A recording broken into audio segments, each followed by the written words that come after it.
Hello and welcome to another episode of Lockdown Wolves. Today on the show, it's the post-game podcast from call it a gut-wrenching Timberwolves loss to the Golden State Warriors on Wednesday night. The Wolves trailed by as many as 24, came all the way back, had a shot to win at the end, but some spotty execution on defense, and specifically the defensive glass, ultimately sunk the Wolves. We'll talk about the good and the bad from the game overall, but it's specifically crunch time. It's all come and welcome in. You are Locked On Wolves.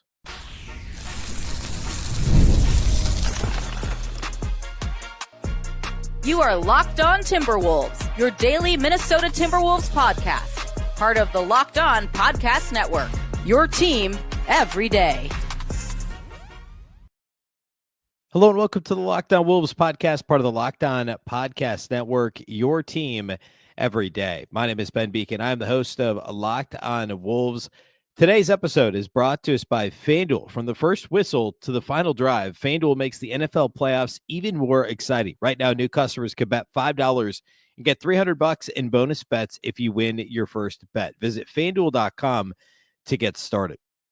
Happy Thursday, everybody. It's not a victory Thursday. The Timberwolves fell flat against, I wouldn't call them the zombie Warriors because, Steph Curry played, Andrew Wiggins played, but it wasn't a full-strength Warriors team, and the Wolves managed to find themselves down somehow 22 points at the end of the first quarter, still battled all the way back, and ultimately had a chance to win at the end. They tied the game in the fourth quarter, and things kind of fell apart a little bit. I shouldn't say that. They didn't fall apart at the end. They just had a couple of serious lapses that led to the loss on the defensive end of the floor. Offensively, I actually thought they executed pretty well. I do want to get into that because typically it's the other way around for Minnesota. And especially lately in this season, the offensive execution toward the end of games, we talked about this a bit on Wednesday's show, has been, we'll call it shoddy. So I want to dig in on that a bit. We'll talk also about what happened at the beginning of the game. So a lot to get to here on the show. Big thank you off the top for making Locked On Wolves your first listen every single day. Of course, this show is free and available everywhere. That includes YouTube as well as all of your favorite audio platforms. Wherever you like to listen to podcasts, you can find Locked On Wolves. You can also watch on the Locked On Sports Minnesota app on Roku and Amazon Fire TV. And a reminder that you can subscribe to the Locked On Wolves daily newsletter at lockedondaily.com. Again, lockedondaily.com. One stop for ultimate team and league coverage delivered right to your inbox. Sign up for free right now at lockedondaily.com. All right. So the Timberwolves started this game horribly, and I do want to talk about that. We have to talk about it, but a lot happened toward the end of this game, so we're going to kind of go backwards. We're going to start with the end of the game. We'll get to the first quarter, and then I'll mention a few good things that happened along the way. But actually, the last few minutes, it seriously wasn't all bad. Obviously, not the result, and this isn't like a silver linings push here because overall this was a disaster. However, given how bad the Wolves have been at the end of games, to see them close fairly competently offensively was really nice to see. Without rewinding too far, the Wolves had pulled to within 2 points with 4 minutes left. Then Donte DiVincenzo commits a foul on a three-point attempt by Buddy Hield. He makes all three free throws. Warriors go up 5. They're still up 5 with 2.5 minutes left. DiVincenzo makes his second three in as many possessions, so atoning for his foul on the Hield three-point shot with consecutive three-pointers himself, which were sandwiched around a Steph Curry three-pointer. So now it's a 2-point game with 2 minutes to play. The teams trade three-point misses, and the Nasrid comes up with a huge block on Andrew Wiggins on one end, I should say not on one end. This all happened on one end. A huge block on the Wiggins floater attempt, really, in the lane. Donte DiVincenzo tips the rebound to Nas, who grabs it. Buddy Hield fouls him. Nas calmly knocks down a pair of free throws because the Warriors are in the penalty. So now there's a minute left, and it's a tie game. The Wolves have come all the way back from 24 down to tie the basketball game. This is where things get bad in the final minute. And again, the execution, they had an empty possession the one before that. Nas kind of had a bit of a rush three-point attempt that he missed. But Donte made those threes. Prior to that, Nas hit a couple of big shots. So, the offensive execution in the fourth quarter was good. So now it's a tie game.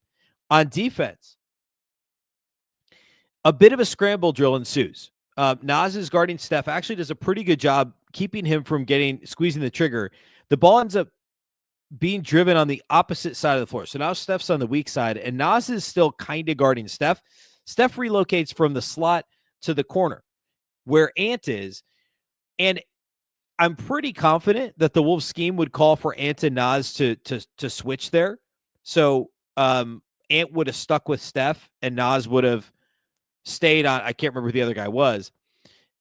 But they clearly don't talk. They're both ball watching. Neither of them talk. Ant kind of looks like he's going to go to the corner, but then he's like, oh, shoot, no, my man's here. Because whoever that was is who he had been guarding for the majority of that possession in the slot. And Naz doesn't get all the way to the corner because he's kind of thinking, I'm watching the guy in the slot. Doesn't get to the corner in time. Steph pump fakes and gets a flyby from Naz, and then Conley knocks down the three-point shot to push it to a 3-point Warriors lead with 47.1 seconds left. That is a communication error. Without knowing what, like, an Ant kind of after the play looked at Naz like, you did something wrong. I mean, it could go either way. You just have to talk, right? Like, obviously, you'd rather have Ant guarding Steph than Naz Reid. And so they probably should have just switched back. But either way, someone's got to guard Steph Curry. You can't both be in no man's land. And they didn't communicate. That was the first breakdown.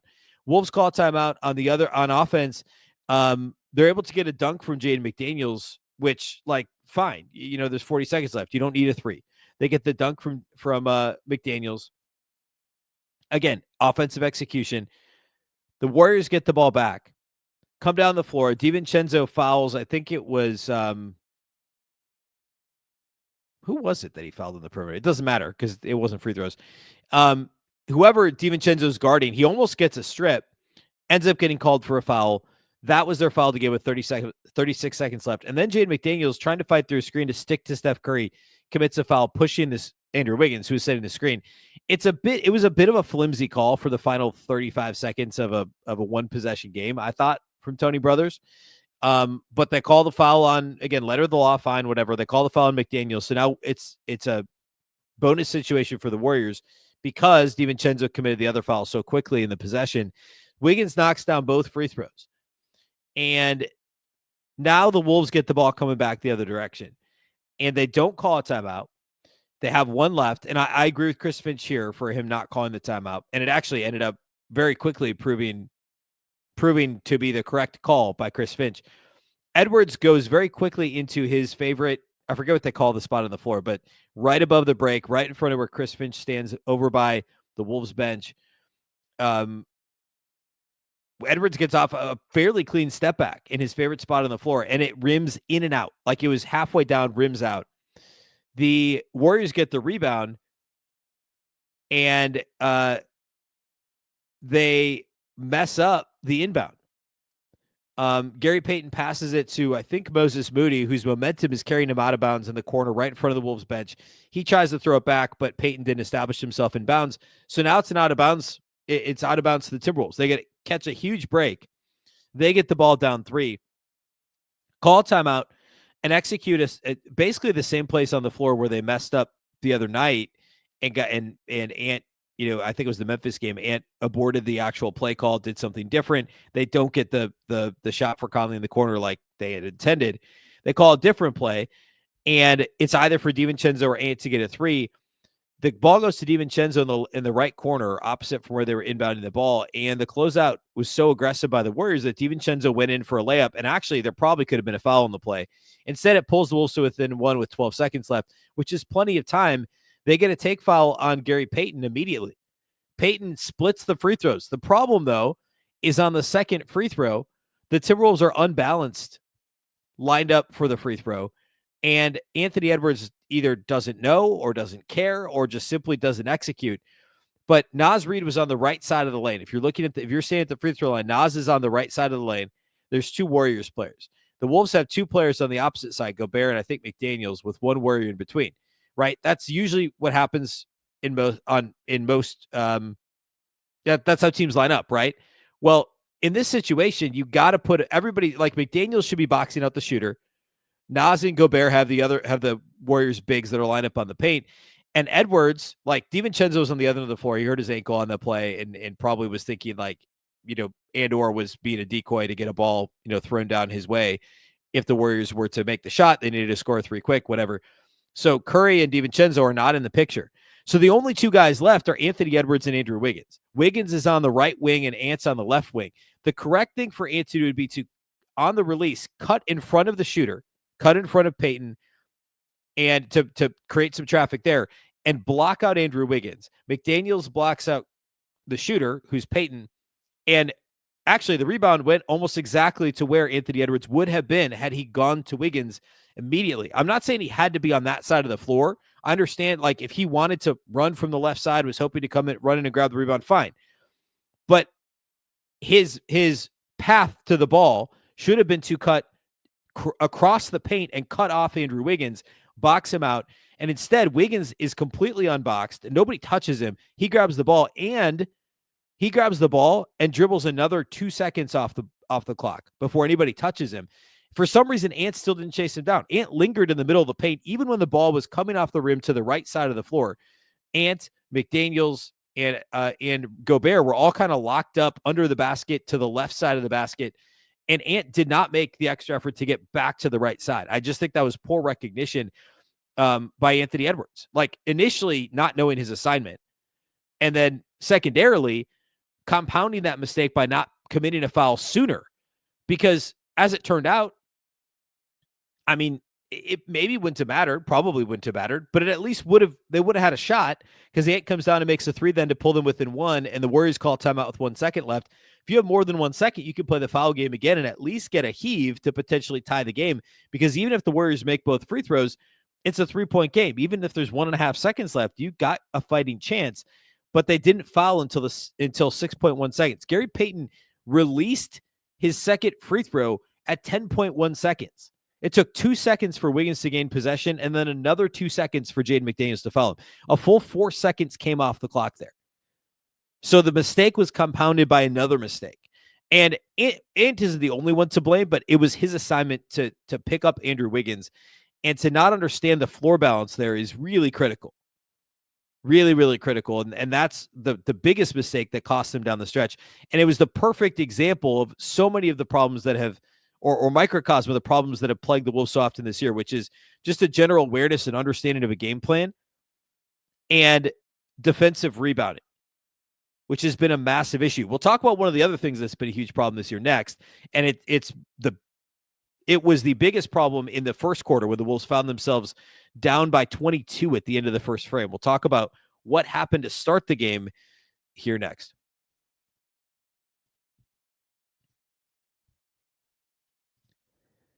Today's episode of Locked On Wolves is brought to us by our title sponsors at FanDuel. From the first whistle to the final drive, FanDuel makes the NFL playoffs even more exciting. Right now, new customers can bet $5 and get $300 in bonus bets if you win your first bet. That's $300 to keep the action going. The FanDuel app is easy to navigate, and the variety of bets keeps every game exciting. Plus, when you win, you get paid instantly. No waiting around for your winnings. Whether you're betting on your favorite team or just looking to add some extra excitement to the playoffs, FanDuel has you covered. Of course, the Wolves were favored by, I think, 5.5 at FanDuel headed into this one, ended up losing by 1. No line yet on Friday night's game, but we'll keep an eye on that one for you. Just visit FanDuel.com to join today and get started with $300 in bonus bets. That's FanDuel.com. Make this playoff season unforgettable with FanDuel, an official sportsbook partner of the NFL. Today's episode is also brought to us by our friends at Skims. When I found out Skims was making underwear for men, I was intrigued. I heard a ton about their quality from friends and family, so I had to give it a try. Let me tell you, it definitely lives up to the hype. I've always had issues with underwear. I mean, we've all struggled to find underwear that's truly comfortable. Maybe it doesn't fit quite right, or just finding the right style for you. But Skims changes all that. Their men's line offers something for everyone, from boxer briefs to classic briefs, all designed with the perfect balance of comfort and style. I tried the Skims Stretch 5-inch boxer brief. I prefer the stretchier fabric. And I'm absolutely hooked. They're perfect for my lifestyle. They move with me. They never lose their shape, and they stay in place all day. If I'm working out, running errands, walking around a lot for work, whatever, they're the most comfortable and reliable underwear ever. Plus, the lightweight material feels amazing, almost like you're wearing nothing at all. Shop Skims Men's at skims.com/LockedOnNBA and Skims stores. Let them know that we sent you. After you place your order, select podcast in the survey and select this show in the drop-down menu that follows. Again, Skims Men's at skims.com/LockedOnNBA and skim stores, select the podcast in the dropdown to let them know that we sent you.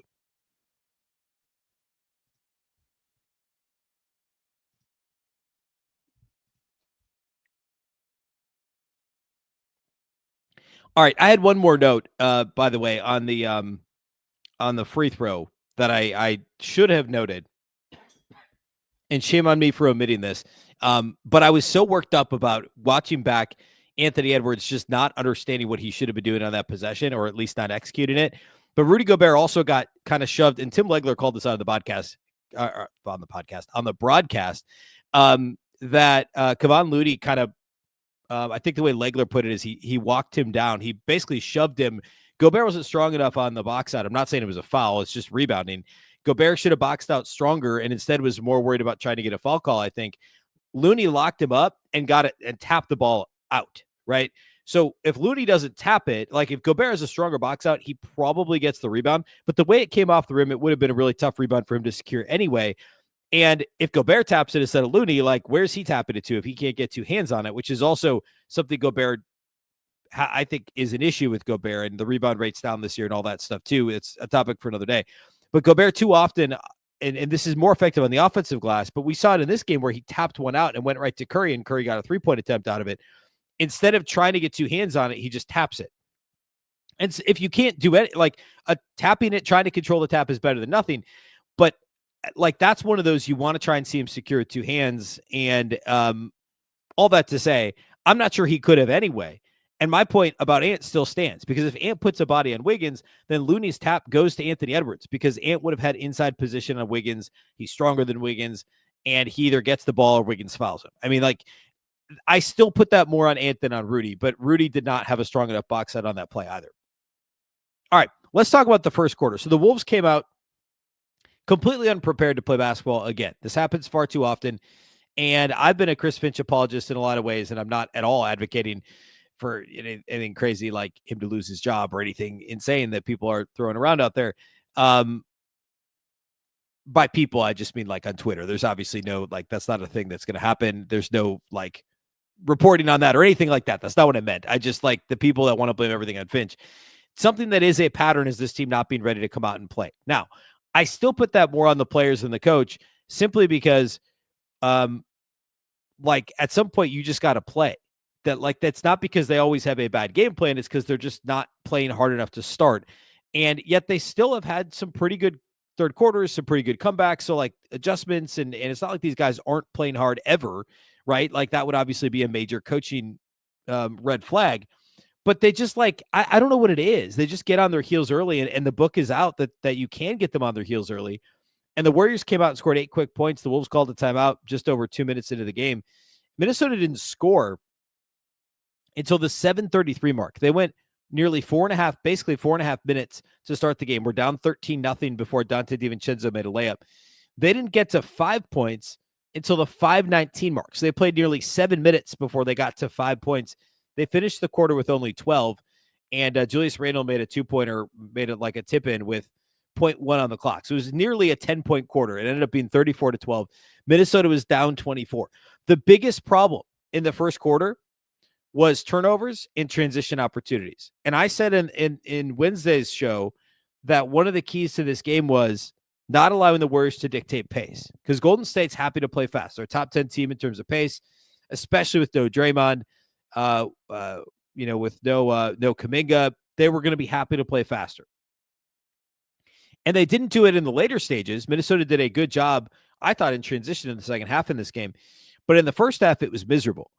And again, for the game, they only gave up 13 fast break points. However, Minnesota turned it over 9 times in the game. I think 5 or 6 of them were in the first quarter, and like most of the rest of them were in the second. I'm pretty sure Minnesota had like 1 second half turnover in this game. Seriously. That's how good the comeback was. I mean, they scored 73 points in the second half of this game, but they turned it over a bunch early, and they basically all led to points. I'm reading this now from the ESPN team box score. This number is crazy if true, but I'm going to read it because it actually, like, it's entirely, it should be correct, and it's feasible too, as crazy as it is. The Wolves committed 9 turnovers in this game. They conceded 22 points off of 9 turnovers. That's like 2.5 points a turnover. almost like 2.4-ish points per turnover. That's insane. That basically means they scored off of every Wolves turnover, and like half those buckets were three-pointers, which fits with how the Warriors play. I mean, they were 50% from three-point range in this game. Golden State was.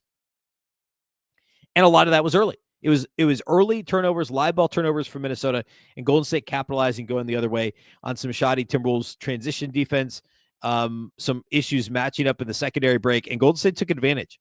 That was the biggest problem early. And I would also put defensive rebounding and 50-50 balls in that same category. The Wolves ended up, actually getting more offensive rebounds themselves than Golden State, but they still gave up 14 offensive rebounds to the Warriors in this game. And again, a lot of it was early.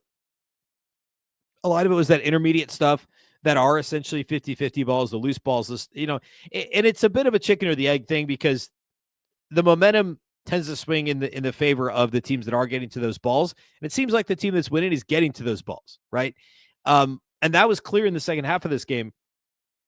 Minnesota really did flip a switch when it came to just playing hard, getting after loose balls, getting after defensive rebounds, save for that final minute of the game that we've already detailed. I thought Minnesota did a good job, once they got past the first quarter with locking down defensive rebounds, for the most part, getting back in transition, etc.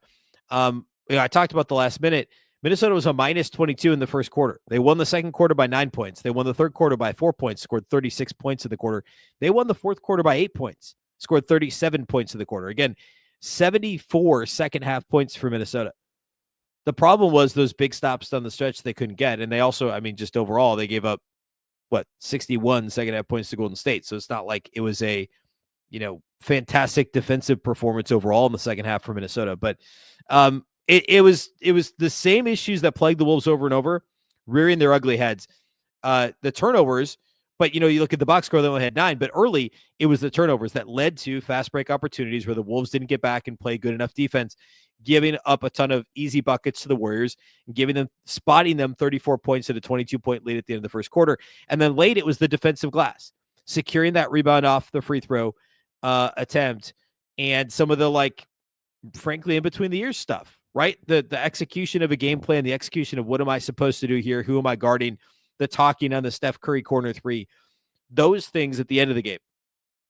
A lot of the stuff in the middle, a lot of the offensive execution. We'll talk about Donte DiVincenzo here in a minute. Naz Reid, a lot of really good things to take from this one.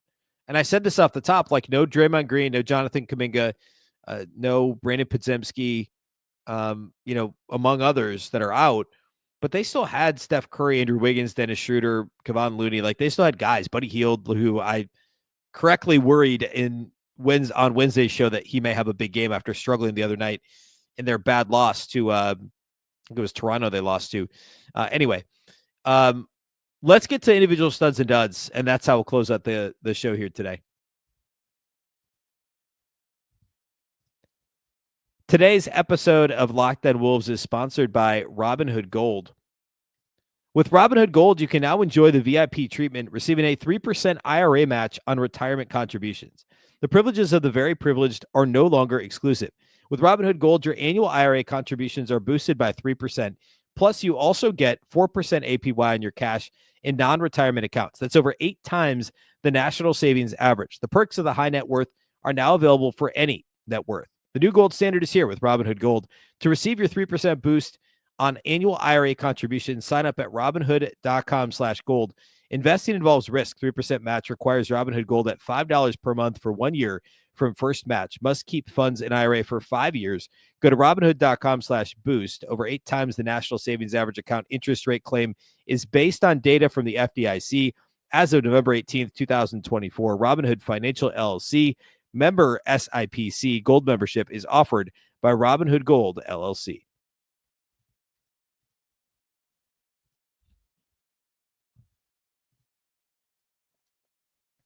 All right, let's talk individual studs and duds from this one. I thought Donte DiVincenzo was basically the best player on the floor in this game. And hopefully he's not, I haven't seen anything post-game, whether or not he was legit hurt at the end of the game, if it was just an ankle tweak and they took him out of the game for the final, couple seconds or what the deal was. But hopefully he's all right. Donte had 28 points on 9 of 19 shooting. He helped carry the offense early. He led the Wolves in scoring. I think he and Ant were both like around a dozen points at halftime. But for a while, he was ahead of Ant in scoring and actually finished. They each had 28 points. But Donte was a little more efficient, 9 of 19 from the field, 6 of 12 from three, 4 of 6 at the line, 9 assists, and 0 turnovers for Donte DiVincenzo. Remember, he's basically the starting point guard now. He played 39 minutes. Mike Conley played 19 minutes in this game. Nikhil Alexander-Walker only played 20 minutes. Donte DiVincenzo and Anthony Edwards are carrying the load for this team. 28, 9, and 6 rebounds, including 4 offensive rebounds for DiVincenzo. And he had some big plays there down the stretch. Remember that rebound he got?